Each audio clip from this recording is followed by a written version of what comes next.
Di awal film terlihat dua orang di dalam mobil yang sedang menerjang badai. Mereka sedang menuju ke sebuah rumah kecil yang merupakan markas rahasia Angkatan Udara milik Amerika. Kedua orang itu diketahui sebagai tim pengganti yang bertugas untuk meluncurkan misil kapanpun diperintahkan. Sesampainya di ruang kendali, kedua petugas itu mendapatkan pemberitahuan melalui komunikasi radio yang memerintahkan mereka untuk segera meluncurkan misil sesuai dengan petunjuk yang diberikan. Dengan sigap, keduanya mencatat dengan baik perintah tersebut dan mulai mempersiapkan peluncuran misil. Namun salah satu petugas merasa ada kejanggalan, karena perintah kali ini bisa mengakibatkan tewasnya korban hingga 20 juta jiwa, dan ia pun mencoba untuk mengkonfirmasi tentang kebenaran perintah tersebut dengan menghubungi pimpinannya. Meski telah mencobanya berulang kali, namun tak ada satupun teleponnya yang diangkat. Hingga kemudian, misil yang seharusnya hanya bisa diluncurkan oleh dua petugas itu pun gagal diaktifkan, karena salah satu petugas enggan melakukannya.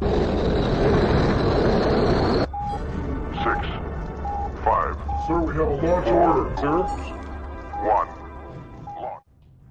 Di kantor pusat rahasia, gagalnya peluncuran misil yang sempat terjadi kini sedang dibahas oleh beberapa petinggi yang ada di sana. Dari sini juga diketahui bahwa perintah yang diberikan pada dua petugas tadi hanyalah sebuah simulasi semata, sebagai bagian dari latihan tim.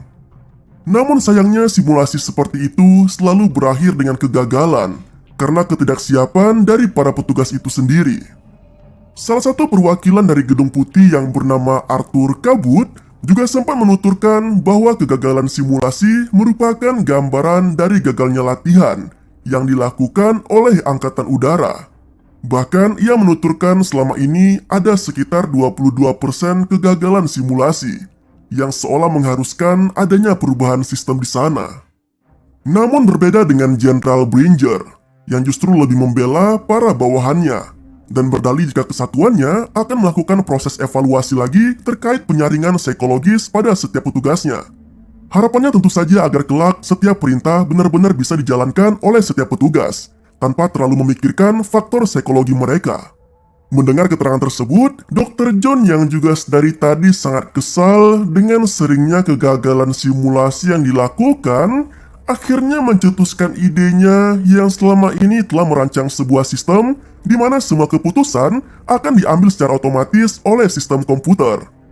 Ia juga turut mengajak yang lainnya untuk bisa melihat langsung bagaimana sistem yang diberi nama WOPR atau Perang Operasi Rencana Tanggap itu dapat bekerja. Di sebuah ruangan khusus, salah satu bawahan Dr. John yang bernama Paul mulai menjelaskan tentang WOPR dan bagaimana cara kerjanya. Pria itu bahkan mengungkapkan bahwa mesin tersebut telah bekerja tanpa henti untuk mengumpulkan data dan menganalisa segala kemungkinan yang akan terjadi, termasuk dengan potensi akan datangnya Perang Dunia Ketiga. Namun ide tersebut jelas ditentang oleh Jenderal Bringer yang tidak ingin keputusan besar diambil oleh mesin komputer. Ia tetap bersikeras bahwa seharusnya setiap tindakan hendaknya memang dilakukan oleh manusia, terlebih khusus para anggota militer dan presiden. Berbeda dengan Arthur yang merasa sedikit tertarik dengan ide Dr. John tentang WOPR dan mengatakan akan membahasnya dengan presiden di Gedung Putih. Sementara itu di tempat lain, terlihat ada seorang remaja bernama David Lightman yang sedang asik bermain game arcade di sebuah kafe. Ia nampak sangat menikmati permainan tersebut dan telah cukup sering menghabiskan waktunya di sana. Namun tampaknya David harus meninggalkan permainan tersebut karena kelasnya akan dimulai. Sialnya, ia tidak hanya terlambat masuk ke dalam kelas saja, tetapi juga mendapat nilai F untuk salah satu ujian biologi yang telah dilaluinya. Namun ia tak terkejut dan seolah sudah biasa mendapat nilai jelek di sekolahnya. Sama halnya dengan Jennifer yang juga turut mendapat nilai F dalam pelajaran tersebut. Bahkan keduanya juga terlihat tidak terlalu tertarik dengan pelajaran di sekolahnya. Sampai-sampai David pun harus dikeluarkan dari kelas karena menjawab dengan ngawur pertanyaan yang dilontarkan oleh gurunya. Atas aksi tersebut, David pun harus menghadap ke kepala sekolah. Your wife? Get out. Entah jahil atau memang dasar karakter David yang unik, Remaja itu malah mengintip password server sekolah yang selama ini memang selalu rutin diganti setiap beberapa minggunya. Saat pulang sekolah, David yang biasanya menggunakan bus untuk pulang ke rumahnya malah mendapat tumpangan dari Jennifer, yang juga merasa bahwa ia kini senasib dengan David karena harus mengambil sekolah musim panas akibat nilai ujian yang jelek tadi. Menariknya, David malah mengatakan kepada Jennifer bahwa ia tidak harus melewati libur musim panas dengan kelasnya, dan David ingin menunjukkan sesuatu pada perempuan itu. Mendengar hal tersebut, Jennifer yang penasaran akhirnya mau ikut masuk ke dalam rumah David, yang saat itu memang sedang kosong, karena kedua orang tuanya diketahui selalu sibuk bekerja.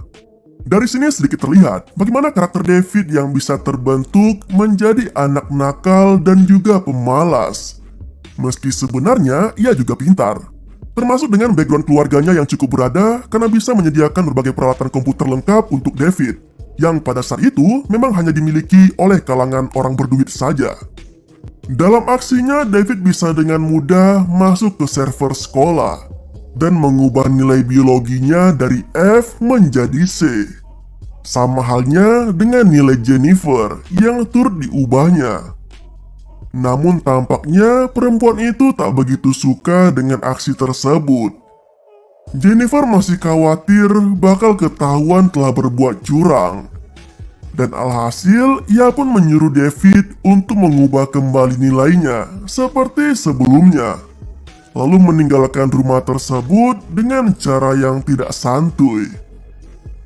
Bukannya merasa bersalah karena sempat membuat Jennifer jengkel, David malah merasa tertantang. Hingga kemudian ia tak tanggung-tanggung mengubah kembali nilai biologi temannya itu, yang dari F menjadi A. Sementara itu di sisi lain, para petugas pengendali misil nampak mulai membereskan semua barang-barangnya, bersamaan dengan seorang petugas lainnya yang mulai memasang peralatan baru di ruang kendali, yang diketahui merupakan WOPR. Kembali ke David, ia yang sedang melalui makan malam bersama orang tuanya, mendapati adanya iklan dari sebuah perusahaan bernama Protovision, tentang akan dirilisnya game terbaru dari mereka. Sontak, ia yang selama ini selalu tertarik dengan dunia game, langsung berusaha untuk mencari tahu informasi tersebut.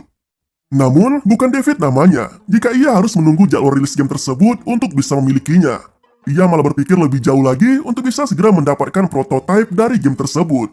Berbekal jaringan telepon dari rumahnya, serta keahliannya dalam menghack sesuatu, David pun memulai aksi tersebut dengan melakukan panggilan telepon secara berurutan pada setiap nomor di Protovision, yang terhubung dengan setiap komputer yang ada di sana. Harapannya tentu agar ia bisa mendapatkan salinan dari prototipe project game mereka.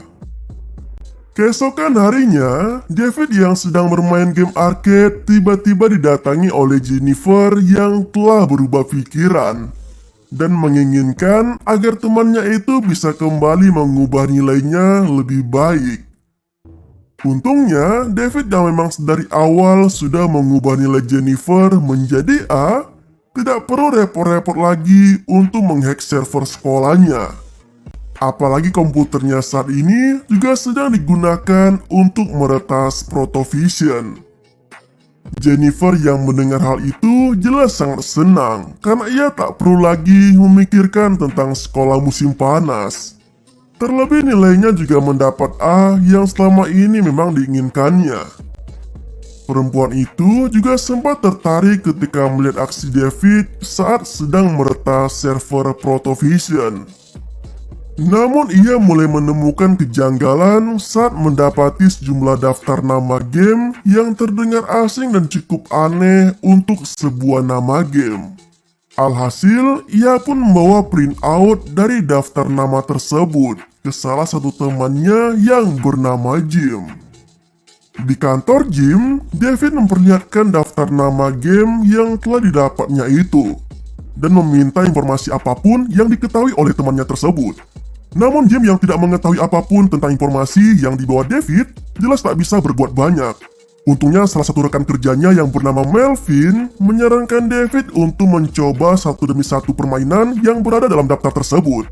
Hingga kemudian ia pun mulainya dengan lebih dulu bermain Falcon Maze.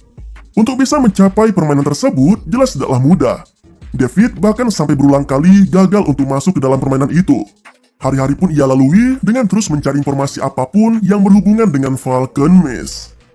Hingga kemudian ia pun berhasil mendapatkan data biografi dari Stephen Falcon, yang merupakan pembuat dari game Falcon Maze, sekaligus telah menciptakan algoritma pada dasar permainan game.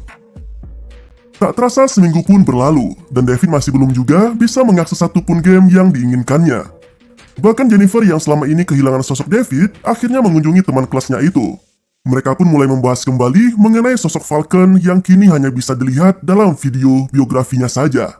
Karena diketahui bahwa sosok tersebut telah tewas di usianya yang baru 41 tahun. Namun dari biografi itulah, David mulai menyadari bahwa Falcon merupakan seorang pria yang sangat menyayangi keluarganya. Terlebih ada salah satu adegan yang memperlihatkan Falcon sedang memeluk putranya yang bernama Joshua. Berbekal nama itulah, David mencoba peruntungannya lagi dengan menggunakannya sebagai akses untuk masuk ke permainan. Dan akhirnya ia pun berhasil masuk ke dalam permainan tersebut. David dan Jennifer juga dibuat terkesima oleh tampilan komputer yang ternyata bisa berkomunikasi dengan mereka melalui tulisan dan suara. Termasuk komputer itu sendiri yang sempat menyambut mereka setelah akun tersebut tidak digunakan sejak tahun 1973. Yes, they do. How can we talk? How we play a game. Oh, I think I missed them. yeah. Weird, isn't it? Seolah ingin menjawab rasa penasarannya, David malah mencoba permainan bertajuk Global Thermonuclear War, yang sedari awal memang sudah mengundang perhatiannya. Dalam permainan tersebut, David langsung ditawari opsi untuk memilih menjadi Amerika atau Soviet.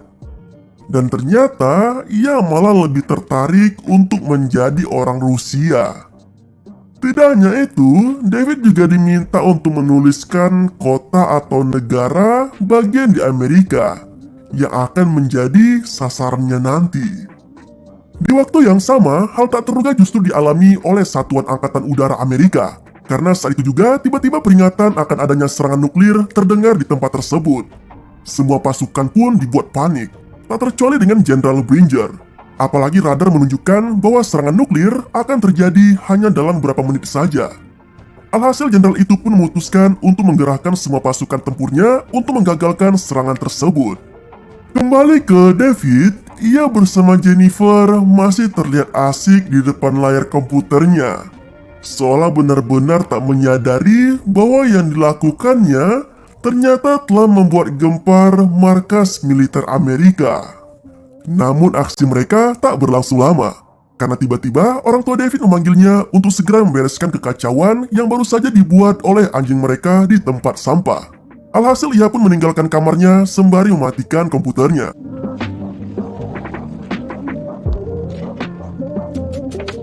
Menariknya, aksi yang dilakukan David yang baru saja mematikan komputernya ternyata juga berimbas sama dengan yang terjadi di markas militer Amerika. Monitor di sana tiba-tiba mati, bersamaan dengan matinya komputer David. Tak lama kemudian, Paul yang sedari tadi juga ikut panik karena tiba-tiba WOPR aktif begitu saja, kini mendatangi Jenderal Bringer dan mengungkapkan bahwa yang terjadi barusan merupakan sebuah simulasi yang ternyata telah dilakukan oleh seseorang misterius yang tak bisa dilacaknya. Paul dan timnya hanya bisa sekedar mengetahui sumber IP address tanpa bisa melacaknya lebih spesifik menyusul perangkat yang sudah tidak terhubung lagi. Sementara itu di tempat David, ia yang selama ini tidak menyadari bahwa aksinya ternyata telah terhubung dengan WOPR, mulai mendapati keanehan setelah melihat sendiri berita di TV yang menyebut soal rencana serangan nuklir dari Soviet yang ternyata mengalami kegagalan sistem. Berita yang sama juga nampaknya sedang dilihat oleh Jennifer. Dan alhasil perempuan itu pun kini menghubungi David untuk membicarakan soal aksi tidak sengaja yang baru saja mereka lakukan tadi. Dalam obrolan tersebut, David pun lalu memutuskan untuk tidak lagi menyentuh komputernya. Ia khawatir bakal diciduk oleh intelnya Amerika. Namun anehnya, tiba-tiba saja komputernya menyala. Dan program yang tadi digunakannya seketika menyapanya. untuk memberitahu bahwa permainan tadi harus tetap diselesaikan oleh David dengan rentang waktu yang ditetapkan secara otomatis. Tak ingin dirinya terlibat masalah yang lebih besar, David pun memutuskan untuk mengambil jalan pintas dengan mencabut sambungan telepon yang terhubung ke komputernya, berharap agar permainan itu tidak lagi dilanjutkan. Di hari yang berbeda, David yang baru saja selesai membeli minuman di minimarket, tiba-tiba dihampiri oleh sejumlah petugas dan langsung dibawa menuju ke markas rahasia untuk menghadap dengan sejumlah petinggi militer Amerika soal aksi yang pernah dilakukannya tempo hari. Setibanya di markas rahasia, David telah disambut oleh sejumlah orang penting dan langsung diinterogasi di sana. Namun sayangnya, pernyataan yang diberikan remaja laki-laki itu tidak bisa diterima oleh logika. Dan alhasil, ia pun harus ditahan untuk sementara. Sementara Dr. John masih terus penasaran dengan sosok David, dan akhirnya mengajak remaja itu untuk berkeliling di markas tersebut, termasuk memperlihatkannya WOPR, dan menjelaskan tentang status DEFCON yang menggambarkan bagaimana kondisi pertahanan militer Amerika saat ini.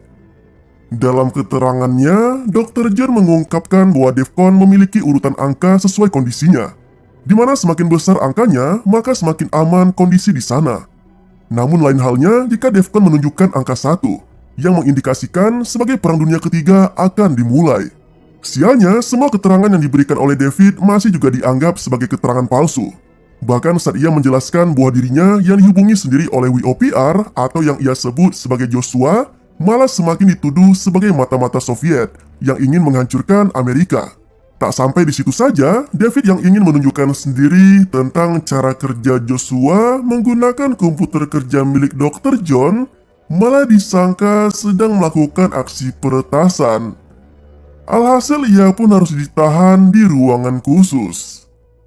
David yang tadi sempat mengakses Joshua menggunakan komputer Dr. John juga secara kebetulan berhasil menemukan fakta lainnya yang menyebut bahwa ternyata Falcon masih hidup.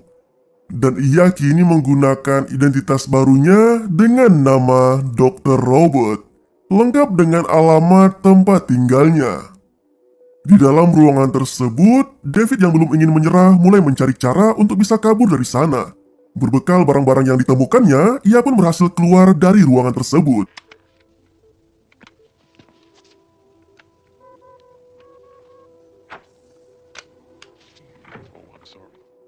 David juga nampaknya masih sangat beruntung karena ternyata ia bukanlah satu-satunya remaja yang ada di tempat tersebut. Ada rombongan remaja lainnya yang juga diketahui sedang mengadakan kunjungan ke tempat itu. Alhasil ia pun bisa keluar bersama dengan rombongan pengunjung lainnya.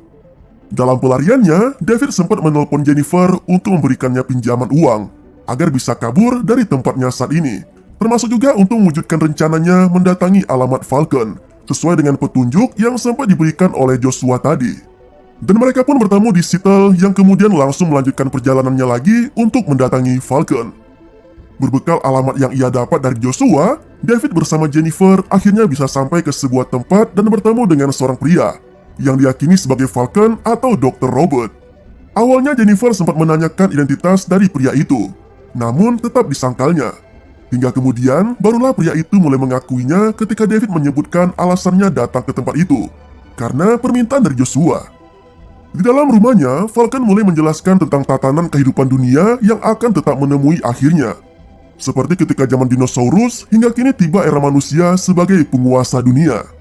David dan Jennifer juga sempat meminta pada Falcon untuk bisa menghubungi pihak militer Amerika atau setidaknya agar bisa menghentikan permainan dari WOPR. Namun sayangnya pria itu malah menolaknya dengan berdalih bahwa semua upaya pasti akan gagal. Karena bagaimanapun juga, tatanan kehidupan manusia akan segera berakhir menurutnya. Berulang kali upaya untuk membujuk Falcon dilakukan. Namun mereka tetap tidak berhasil merubah jalan pikirannya. Hingga kemudian, David yang sudah sangat kesal itu pun memutuskan untuk pergi meninggalkan tempat itu. Di markas rahasia, semua petugas kini dibuat semakin kacau karena bukan hanya waktu yang semakin menipis, tetapi status yang sudah mencapai DEFCON 2. Termasuk dengan Jenderal Bringer yang mendapati adanya kemunculan pesawat tempur Soviet yang telah masuk ke wilayah udara Amerika. Jenderal itu pun lalu meminta pesawat tempurnya agar bisa mengecek langsung dan mengkonfirmasi hal tersebut. Namun anehnya, kedua pilot yang melintasi lokasi yang dimaksud justru tidak mendapati satupun pesawat tempur milik Soviet yang sedang melintas di sana. Bersamaan dengan menghilangnya pesawat itu dari radar mereka. Mendapati hal tersebut, Jenderal Bringer sempat merasa lega, karena bisa saja pesawat Soviet telah mundur atau ada kegagalan sistem dari WOPR. Namun perasaan itu tak berlangsung lama, karena salah satu bawahannya sempat mengungkapkan laporan dari pihak intelijen yang menyebut bahwa Soviet sudah memiliki teknologi pesawat tempur baru dengan kemampuan yang bisa menghilang dan tak terdeteksi oleh radar. Ya, mirip seperti pesawatnya Wonder Woman. Artinya bisa saja selama ini yang ditangkap oleh radar hanyalah sebatas bayangan dari pesawat musuh saja. Kembali ke David, ia yang sudah sangat kesal karena merasa semua usahanya telah sia-sia, sempat berpikir untuk mencari perahu atau alat lainnya.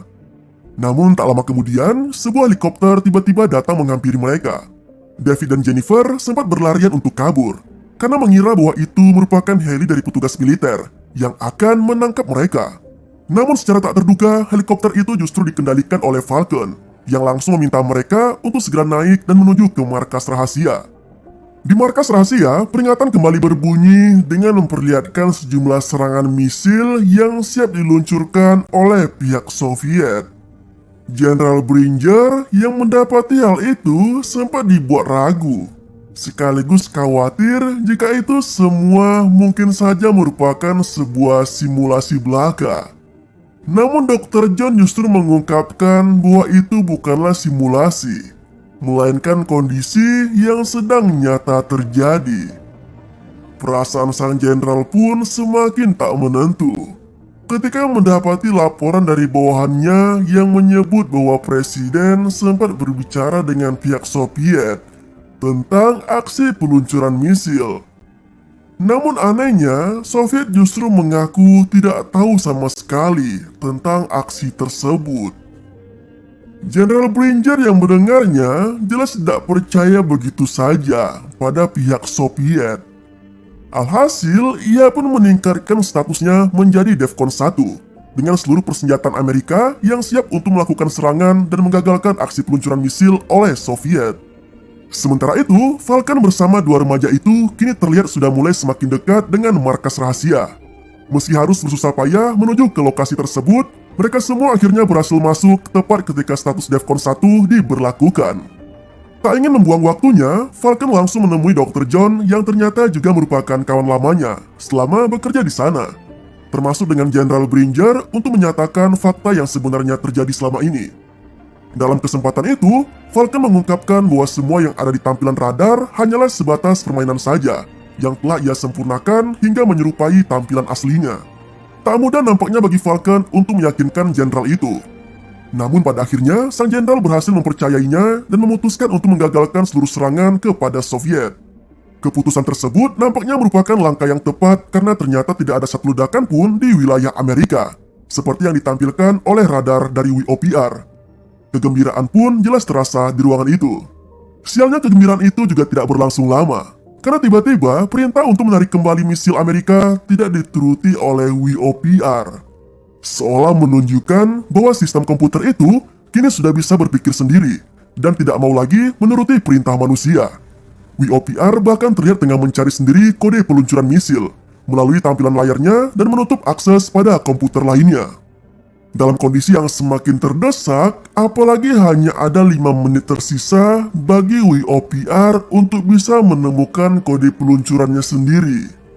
Kondisi di ruangan itu jelas semakin dibuat kacau, dan berbagai cara pun dilakukan agar bisa menghentikan kerja dari sistem WOPR. Hingga kemudian tercetuslah ide dari David untuk coba memainkan games yang ada di WOPR, seolah sedang bermain dengan Joshua. Satu demi satu nama dari sebuah daftar permainan telah dicoba oleh David, namun semuanya gagal diakses. Lalu tiba-tiba ia terpikirkan ide untuk mencoba permainan yang tidak ada dalam daftar tersebut. Dan secara kebetulan juga sempat dilihatnya sedang dimainkan oleh Joshua dalam video biografi Falcon, yaitu permainan Tic-Tac-Toe. Ajaibnya, komputer itu malah meresponnya dengan menampilkan sebuah bidang permainan ala tic-tac-toe yang langsung segera dimainkan oleh David. Namun WOPR yang selalu bisa belajar dari kesalahan dan memberikan permainan yang lebih sulit, jelas nampak sangat tidak mungkin untuk dimenangkan. Alhasil David pun kembali tercetus ide untuk membuat WOPR melawan dirinya sendiri dalam permainan tersebut. Sialnya, saat permainan belum mencapai akhirnya, WOPR malah justru sudah berhasil lebih dulu menemukan kode peluncuran misil.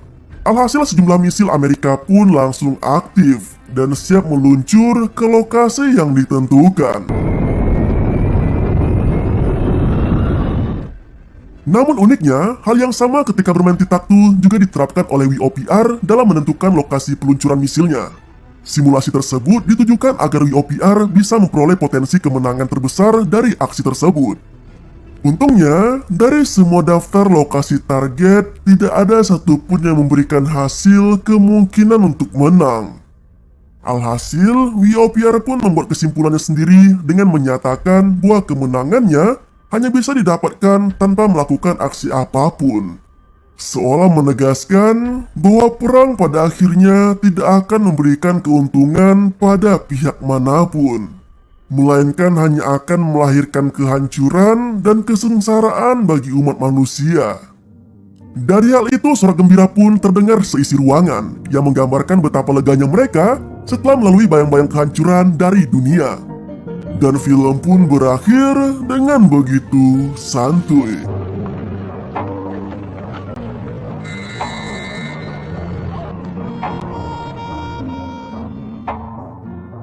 Itulah alur cerita dari film berjudul War Games, di mana game simulasi ternyata terhubung dengan sistem persenjataan nuklir milik Amerika.